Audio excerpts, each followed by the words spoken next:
Hello friends, today we are going to discuss the very first chapter of intermediate physics, which is electrostatics. Electrostatics simply means that we are going to discuss the properties of charges at rest. Means charges at rest are studied in the branch of physics and which is known as electrostatics.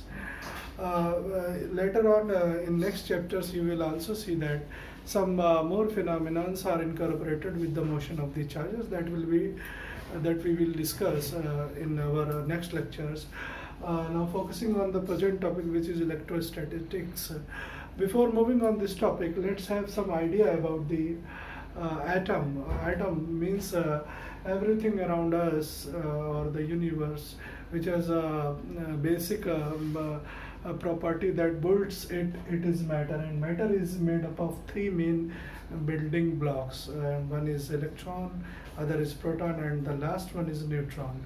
Electron and proton and neutron are the three main blocks that constitute a matter. Means for any thing to exist in nature, in universe, it must have some matter in it. Now this is a picture of symbolic picture of an atom. In atom, the central part, this central part is known as nucleus, and nucleus comprises the proton and neutron. Surrounded by the cloud of electrons means there are some circular orbits fixed for the motion of the electrons. From this picture, one thing is very clear, that in the central part of the atom known as nucleus comprises only two things. One is proton and another is neutron, and the electron revolves around the nucleus. Means this central part has positive charge. How I am saying that this nucleus has a positive charge, later we will discuss in this same topic. Now focus on this electron. Electron is revolving around the nucleus. The charge on the electron is same as the charge on the proton, but in positive sign. On the electron there is a charge of minus 1.67 into 10 to the power minus 19 coulomb, but in case of proton, when we talk about in magnitude case of the charge, then it will be plus 1.67 into 10 to the power minus 19 coulomb. Means the charge of proton is equal to the charge of electron. What about the neutron? Neutron is electrically neutral. Means the charge on the neutron is 0. Means neutron has no any charge. This electron and this proton have same charges but are in opposite in sign. In normal conditions, a matter is electrically neutral. Means the number of electrons is always equal to the number of protons. Now this basic idea gives about the existence of matter in many forms, and from this picture it is very clear that matter is electrical in nature. Why I am saying that?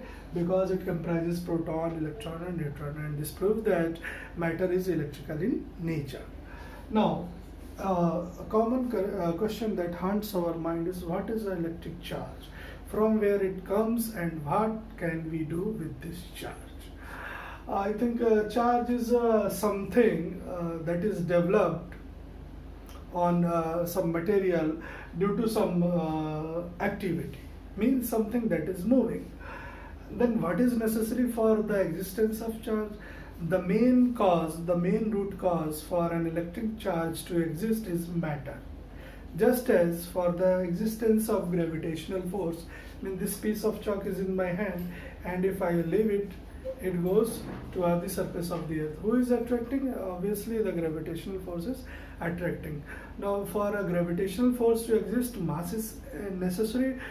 Just like in the same sense, for a charge to exist, matter is necessary. Means matter is the root cause for a charge to exist. Now we have a very clear picture that from where the charge comes, the answer is from matter. Means for a charge to exist, matter is necessary. Now a simple definition of electric charge is this, which is written on this board.